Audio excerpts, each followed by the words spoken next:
नमो तस्स भगवतो अरहतो सम्मा संबुद्धस्स। नमो तस्स भगवतो अरहतो सम्मा संबुद्धस्स। नमो तस्स भगवतो अरहतो सम्मा संबुद्धस्स। So today we will be we will continue to study our book, the Buddha and His Dhamma, and as we have been following it up from last many weeks, we will be studying book 4, part 3, which is titled broadly as the Buddhist way of life. And in that part 3, we have covered the 4 sections, subsections of the part 3, or we can call subparts of the part 3. And today we are going to study what is called on mind and on man, mind and impurities. So this is what we are going to study today. So as we continue to do, I'm going to read it through and then I'm going to gloss over some of the interesting aspects of the presentation of Babasaheb Ambedkar. So here I go. The subsection or subpart 5 on man, mind and impurities. Man is what his mind makes him. The training of the mind to seek the good is the first step in the path of righteousness. This is the main teaching in the Buddhist way of life. In everything, the primal element is mind. Mind is preeminent. If a man speaks or does evil, suffering follows him, close as the wheel of the hoop of the beast that draws the cart. If a man speaks or acts from uprightness of mind, happiness follows him, close like his never departing shadow. This fickle, unsteady mind, difficult to guard, difficult to guide, the wise man makes it straight as the fletcher makes straight the arrow. As quivers and throbs the water-dwelling fish when thrown up out of the water on the land, so quivers and throbs the mind forsaking the realm of Mara. Hard to control, unstable is this mind, ever in quest of delight. Good is it to subdue the mind. Mind subdued brings happiness. Verse number 10, make thy an island, work hard. When thy impurities are blown away and thou art free from guilt, thou wilt enter into the heavenly world of the elect. Let a wise man blow off the impurities of himself as a smith blows off the impurities of silver one by one, little by little, and from time to time. As the impurities which springs from the iron, when it springs from it, destroys it, thus do a transgressor's own works lead him to the evil path. But there is a tent worse than all tents. Ignorance is the greatest tent. O mendicants, throw off that tent and become tentless.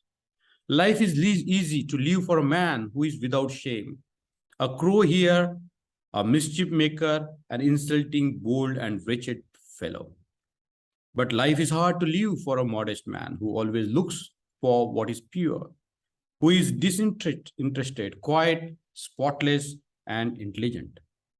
Verse number 16, he who destroys life, who speaks untruth, who in the world takes what is not given to him, who goes to another man's wife, and a man who gives himself to drinking intoxicating liquors, he even in this world digs up his own grave.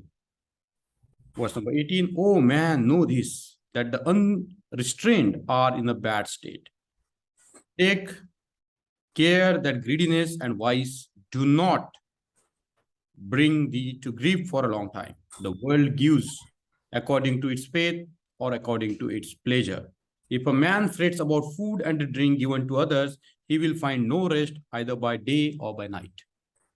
He in whom that feeling is destroyed and taken out with the very root finds rest by day and by night. There is no fire like passion. There is no torrent like greed.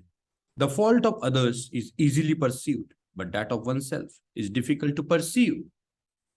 A man winnows his neighbor's fault like chaff, but his own faults he hides, as a cheat hides the bad dice from the players. If a man looks after the faults of others, or look for the faults of others, and is always inclined to be offended, his own passions will grow, and he is far from the destruction of passions. Refrain from all evil, cultivate the good, cleanse your own thoughts. This is the teaching of the Buddha.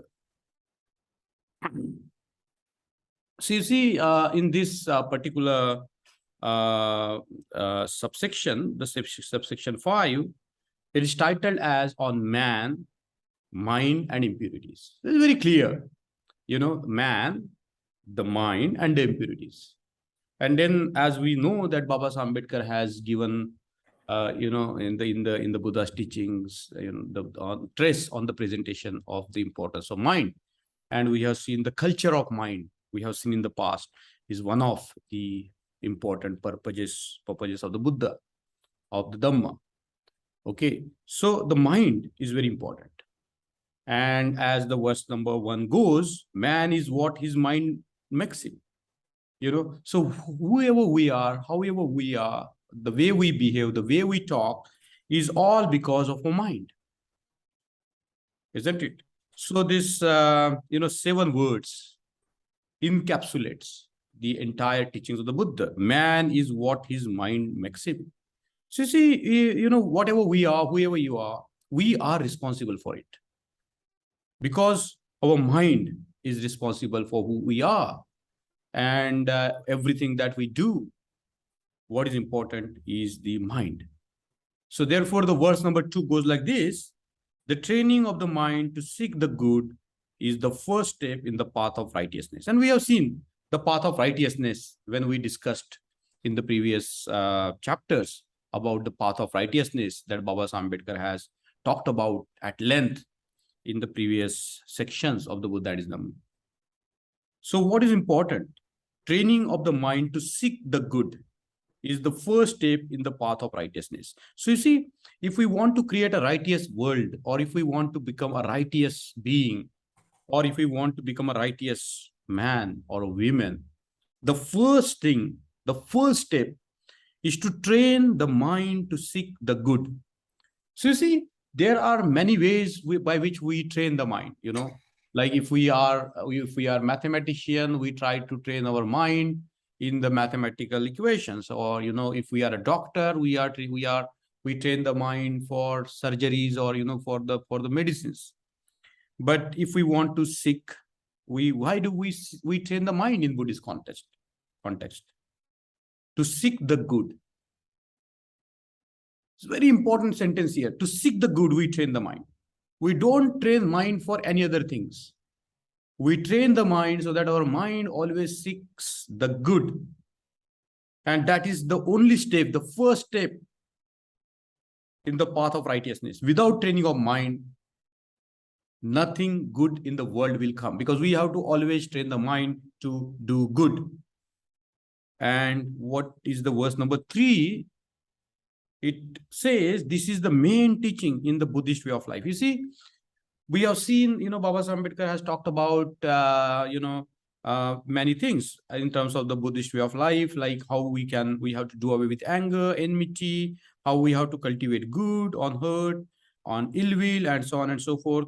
But here in this particular subsection, Baba Ambedkar has said this is the main teaching in the Buddhist way of life. So if somebody asks us what is the main teaching in the Buddhist way of life, we should be able to answer the verse number 2, which is, I think, a very beautiful verse. The training of the mind to seek the good is the first step in the path of righteousness. Now the verse number 4 goes like this. In everything, the primal element is mind. Mind is preeminent.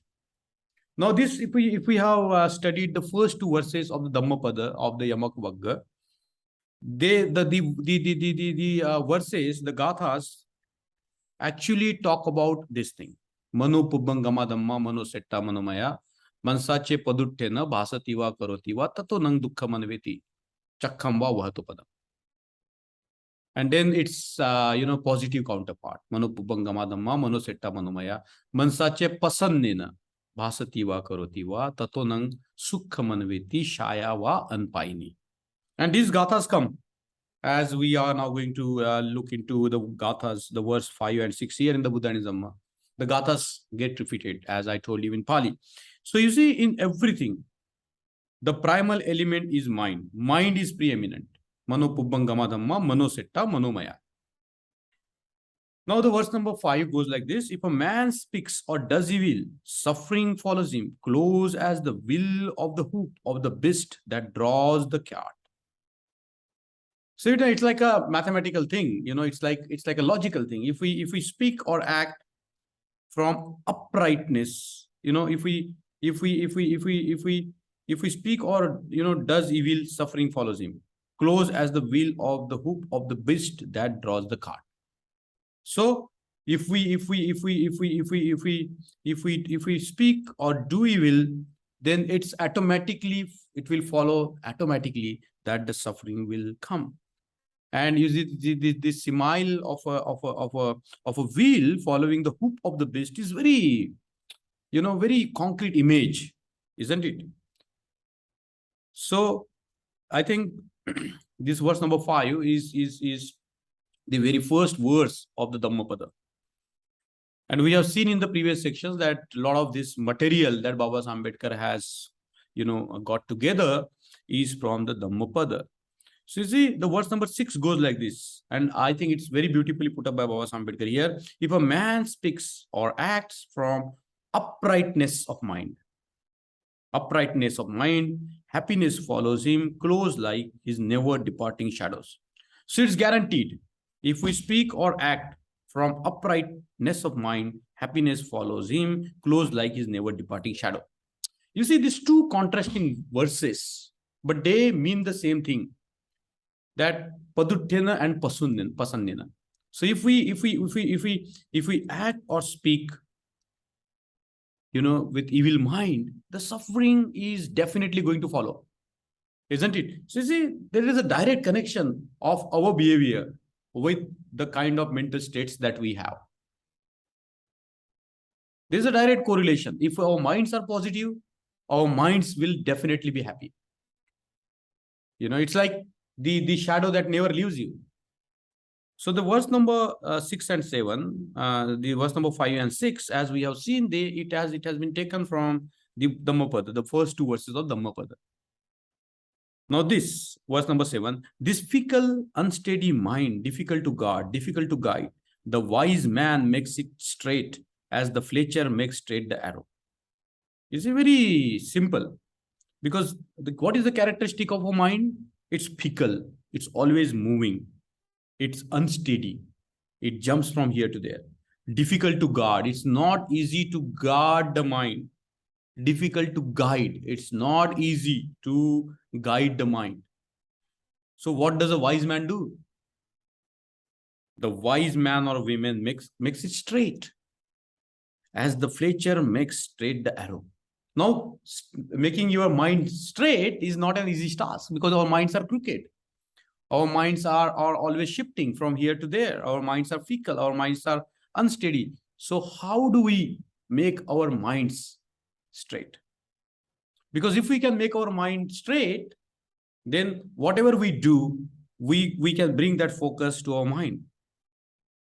And the simile that is given is the fletcher makes straight the arrow. The arrow maker, the way he make the arrow the straight. If the arrow is haphazard, if the arrow is random, if the arrow is crooked, it's never going to hit its target. Just like that, if our minds are crooked, if our minds are unsteady, if our minds are fickle, and mind is very difficult to guard, as the Buddha says here, it's difficult to guide. It's not easy to do it. As quivers and throbs the water-dwelling fish when thrown up out of the water onto the land, so quivers and throbs the mind forsaking the real of mark. It's very beautiful. So if you take a fish out of the water and throw it on the land, the fish is going to quiver and throb. Just like that is our mind.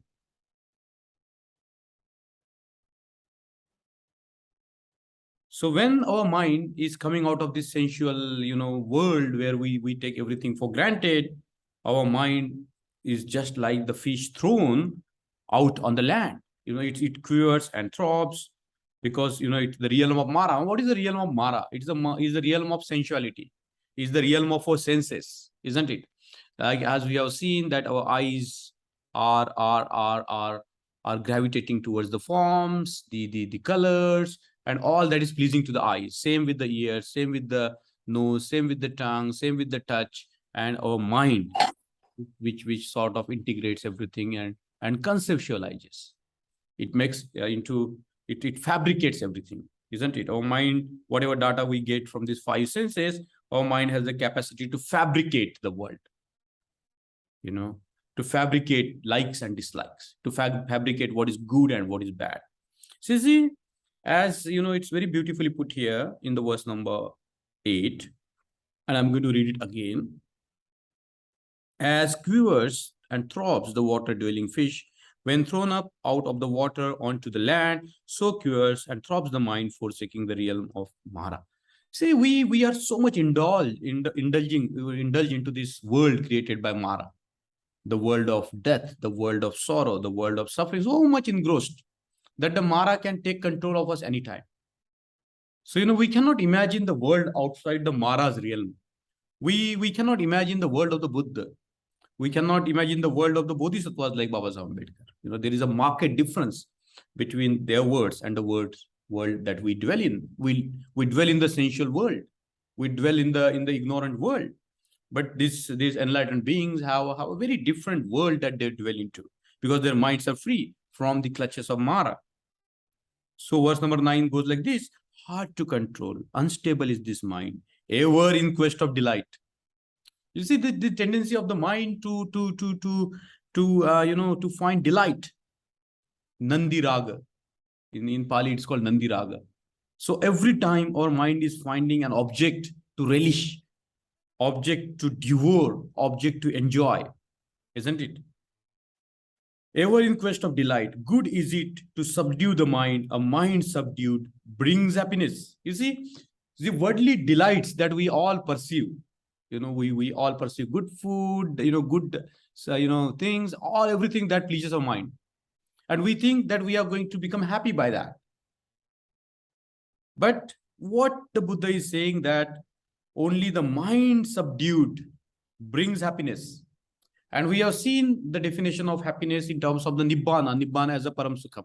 So when the Raga, Dosa, and Moha, the more they are lessened in our minds, the more happiness we feel. Isn't it?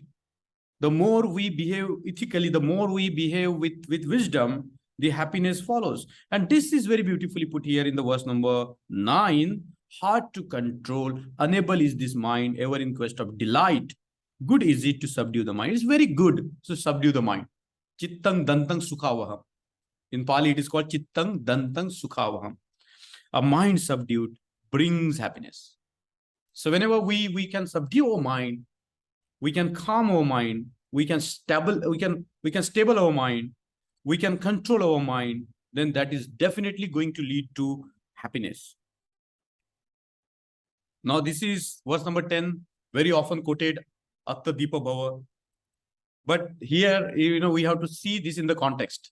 So the verse number 10 goes like this: make thyself an island, be your own island, be your own light, and guide yourself in the light of that awakened wisdom within you. Make thyself an island, work hard, isn't it? So just making yourself an island is not enough. What we need to do is work hard. When thy impurities are blown away and thou art free from guilt, thou wilt enter into the heavenly world of the elect. Now, of the elect means Arhat, or those people who are already awakened to the truth. They have seen the Dhamma as it is. They have experienced the way it is. They have experienced the to use the word, the way it is, tattata. You see, so what happens? Make thyself an island, work hard when thy impurities are blown away. When our impurities are blown away, and thou art free from guilt, and when guilt is gone, thou will enter into the heavenly world of the elect. Okay, so the elect is, of course, those who have awakened. The people like those who are awakened to what is called the reality or Dhamma.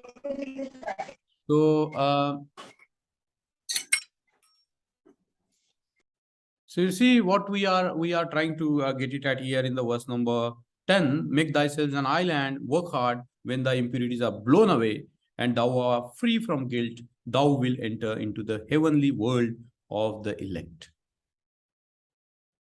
And then what does a wise man do? Let a wise man blow off the impurities of himself.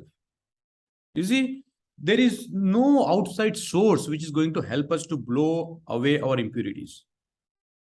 Isn't it? Let a wise man blow off the impurities of himself as a smith blows off the impurities of silver. You see, that time there was a technology of removing the impurities of silver. And how do we do it? How do we remove our impurities? One by one.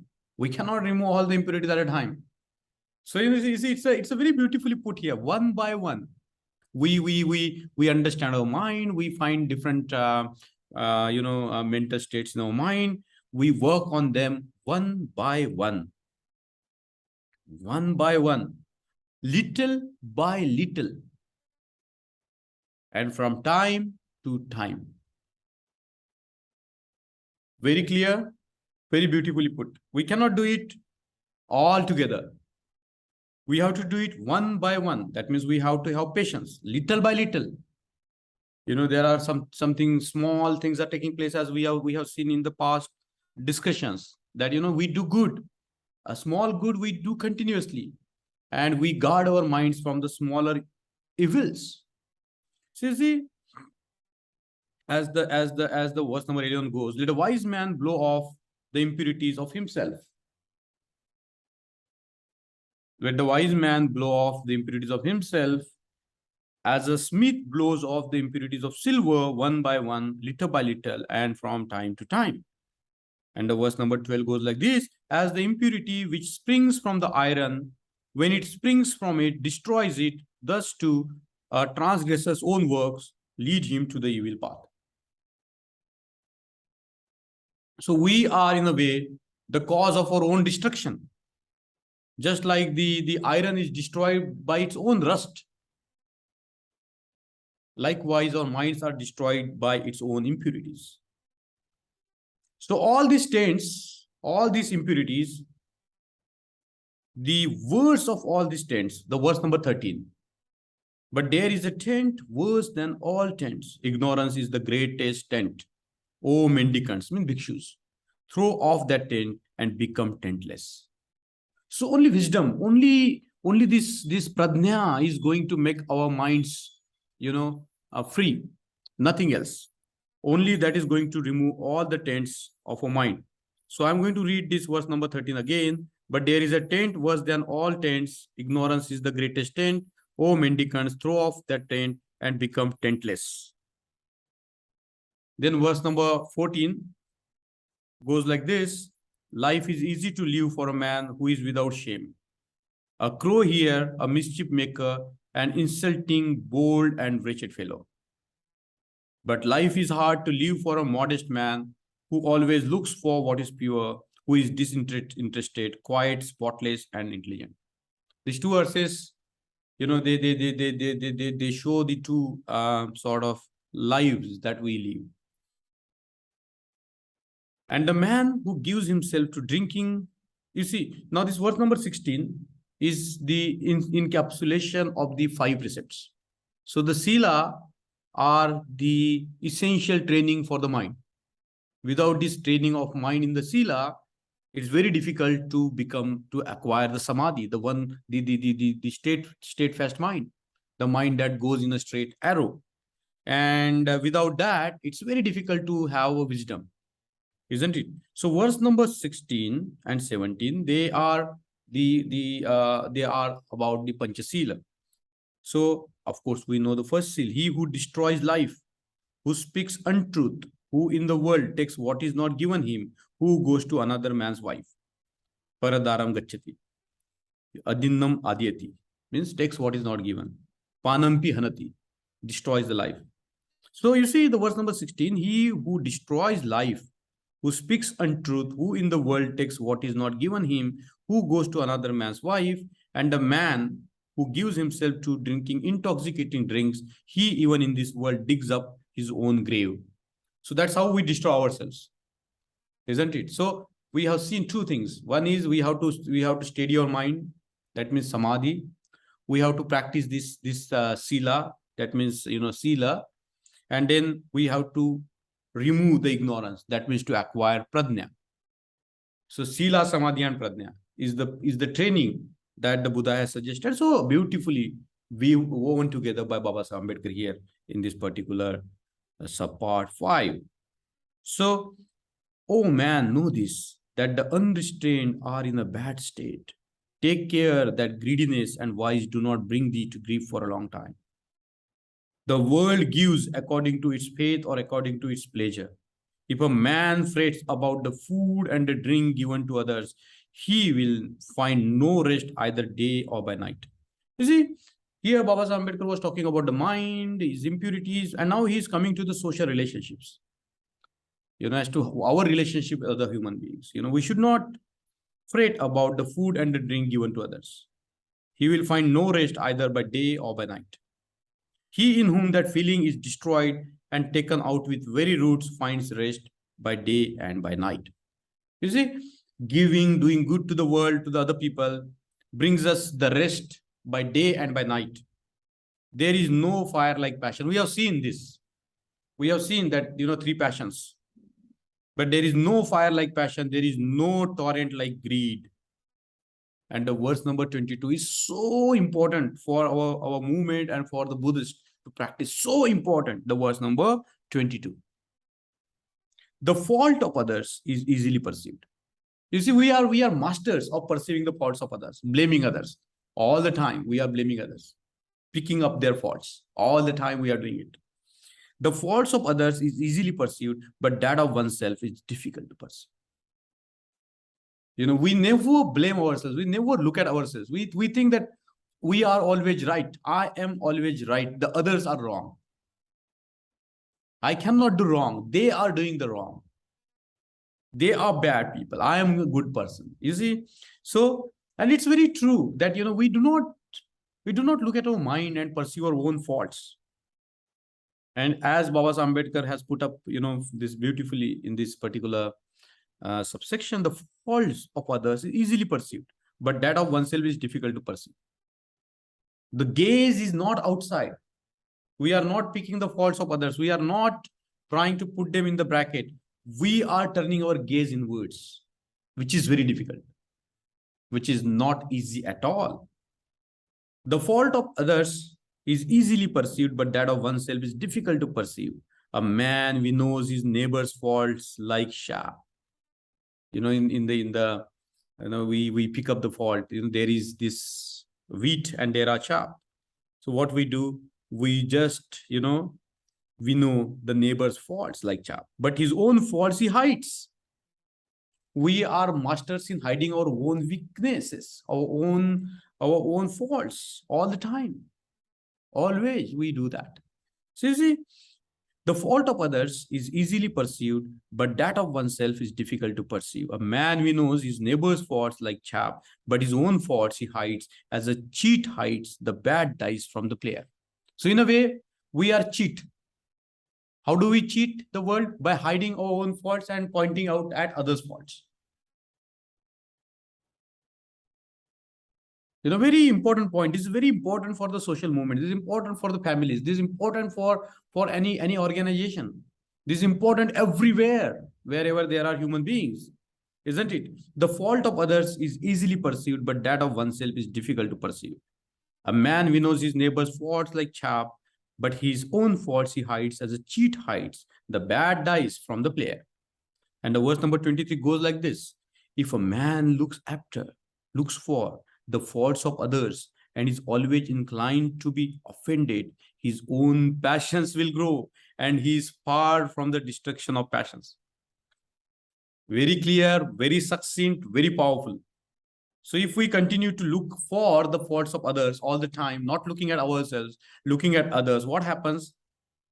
Is always inclined to be offended. We get offended by small things all the time. And his own passions will, our own passions grow. We become more angry, we become more hateful, we become more greedy, and he is far from the destruction of passions.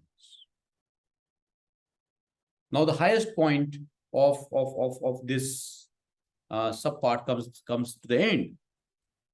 We recite it all the time whenever we talk about Buddhism, isn't it?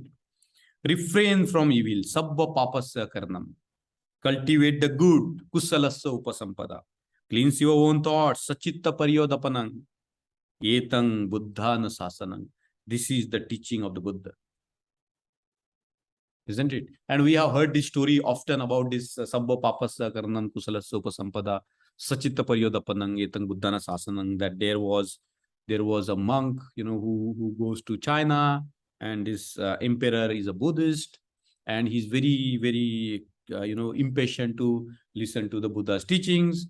And he says, teach me the Buddha Dhamma. And he says, sabba papasya karnam kusalasya upasampada sachitta paryodapanang etang buddhana sasana. The emperor says, what is this? This is so simple. I have already heard it. Isn't it? Even the child of 3 can understand it. So the monk says that it's very easy to understand this. Even the child of 3 can understand this, but it's even very difficult for even the man who is 80 years old to practice it. It's not easy to put these teachings of the Buddha in practice. Very easy to say. We repeat this time and again, all the time. All our social functions, we repeat this all the time. Sabba papasya karnan kusalasya upasampada sachitta paryodapanang etang buddhana sasana. This is the teaching of the Buddha. So you see, in this particular subsection 5, which is titled as on man, mind, and impurities, we have seen, how in the Buddhist way of life, the training of the mind is the first step. So why do we train the mind? We train the mind to seek the good. And what is good? We know. We know that practicing the sila, practicing the samadhi, doing away with ignorance, that means gaining prajna, is the goal of the training of the mind. These all things come under the training of the mind. All the Buddha's teachings, what we are doing is also the training of mind. If we study the Buddha and his Dhamma, trying to know for ourselves what is Buddha's Dhamma, it is also the training of mind. So you see, this particular subpart is very interesting. The way Babasaheb Ambedkar has connected all these different verses together and given us a very comprehensive, what Babasaheb Ambedkar called the main teaching in the Buddhist way of life. This is the main teaching in the Buddhist way of life. If somebody asks us what is the main teaching or the first step towards the path of righteousness, is the training of the mind to seek the good. Even if we write like this, this is very pithy. The training of the mind to seek the good. Then what is good? So whatever is papa. Papa means not like this Brahmanical conceptualization of it. Kusala, akusala. Okay. Sabba papasya akaranam. All sort of evils. Akarnam, not doing. Kusalasya upasampada. Doing good and cultivating it all the time. Sachitta paryodapanam, training our own mind. Etang buddhana sasana. Cleanse your own thoughts. Sachitta paryodapanam, training our mind, training our thoughts.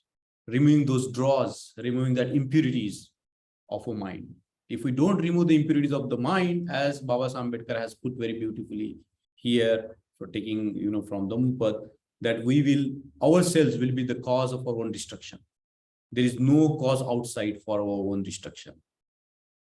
I particularly think that, this section was incomplete without the verse number 22 and 23. I am going to read it through and then I will open the class for the further discussion. The fault of others is easily perceived. but that of oneself is difficult to perceive. A man knows his neighbor's faults like chaff, but his own faults he hides. As a cheat hides the bad dice from the player.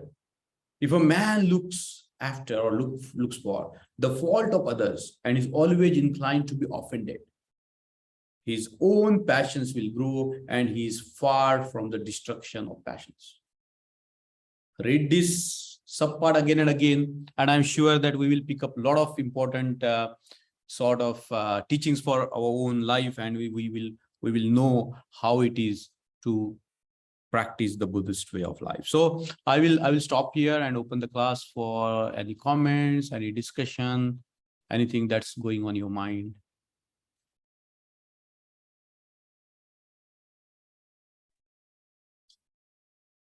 Yes, sir. Mind matters most. For verse number 9. Verse number 9. Hard to control, unstable is this mind, even in the waste of delight. Good is to subdue the mind. A mind subdued brings happiness. For this, the Dhamma Gatha is Dunni Gahasa Lavno Satta Kamini Patudo Chittasa Damato Sadhu Chittam Dadan Sukhavaho. ऐसे चित्त का दमन करना अच्छा है, जिसको वश में करना कठिन है, जो जहां चाहे वहां चला जाता है। दमन किया गया चित्त सुख देने वाला होता है। Very good, very good, very good. Very good time. You see, this also encourages us to read Dhammapada. Go back to Dhammapada, read all the time, because these called the garland of the verses. These all beautiful gathas which were uttered by the Buddha are brought together and woven into what is called the garland of the verses, the Dhammapada. So I would think that we can go back to Dhammapada, read the gathas, think about the gathas, maybe every gatha a day, and we will pick up a lot of wisdom out of it. So thank you, Alkatai.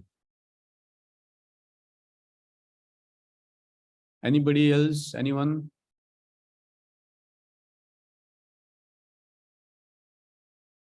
Dr. Sunil ji?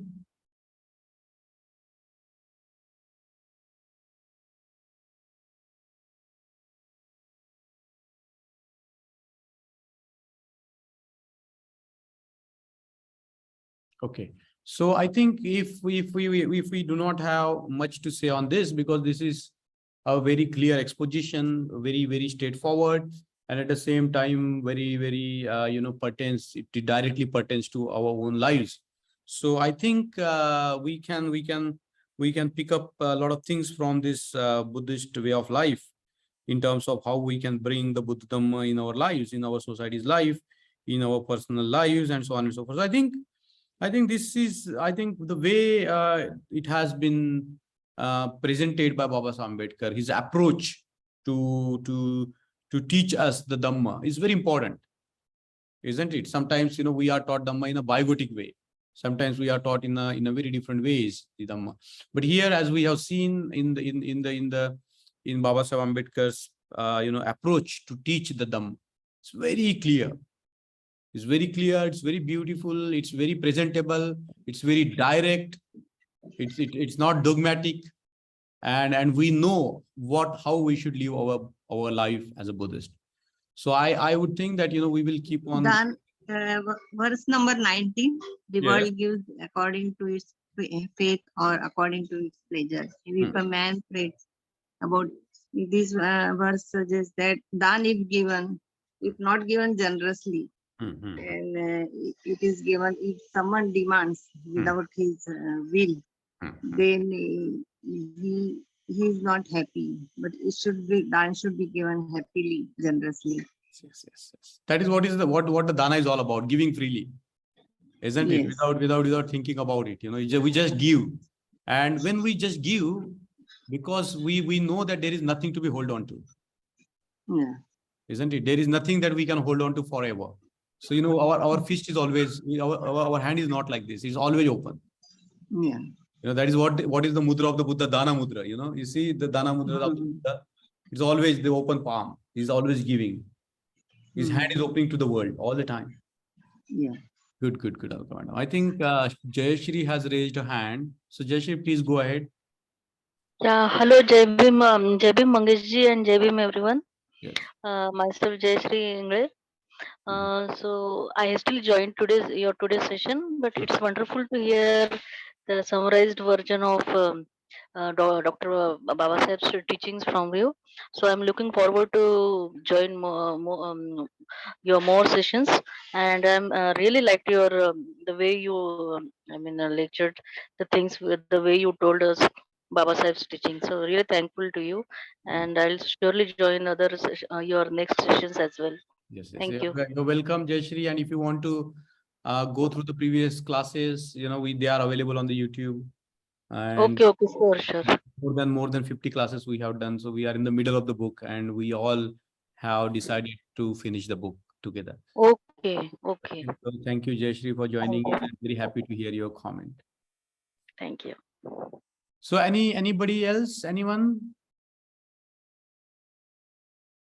If not, then I think we can end our class here for today. And verse number 2 again tells us the training of the mind. yes. The Samyak Samadhi and Samma Sati and Samyak Vayam in Eightfold Path. Yes. Everything ties together. If we read, if we understand one part of the Buddhist Dhamma or Buddha's teachings, we are connecting with other parts of it, isn't it? Yes, Samiksha. Jai Bhim, sir. Jai Bhim, Samiksha, please go on. Sir, this training to the mind we have to do continuously by reading BuddhaHis Dhamma and also doing Vipassana together. How we should train? See, I think Vipassana is okay. We have to do it, but we shouldn't label anything like Vipassana or this and that. The Buddha had given the path, as we have seen, Sila, Samadhi, and Prajna, right? So how do we cultivate Samadhi? The Ditti, which is equal. And there are many techniques to do that. There is Anapanasati, which you practice. There is, the sensations of your body, the Vedanas of your body that we practice. We practice Satipatthana, right? So I think the key here is to establish the mindfulness or wakefulness. And we are going to see that in the coming sections. Isn't it the way Baba Ambedkar has presented it? Okay, so Samadhi, when we talk about Vipassana, people talk in a very different manners. We can practice that Vipassana, we can practice Samadhi, or there are many ways in which the meditation is taught. But the key here is to establish the mindfulness of the body, to establish the mindfulness of the Vedana, to establish the mindfulness of what is called the Chitta and the Dhammanupassana. Isn't it? Means to observe as it is. Samadhi means to see as it is without any bias, everything, all our experiences, all our lives, everything that we experience has to be seen with this drishti, samadhi, with this drishti, which sees the things the way they are, which sees the body as it is, which sees the mind as it is, which sees the Vedana as it is, which sees the reality as it is. Okay. So the training of mind is a broad concept. It's not just about Vipassana. It's also about Shila. It's also about cultivating wisdom, removing all your ignorance. So it's a very integrated process. Yes, Alkatai. Shraddha, then Dhamma Shravan, then following and then reading, understanding, and then practicing in Eightfold Path Dhamma. Yes. That is true. All together makes that is very true. Perfect. Okay.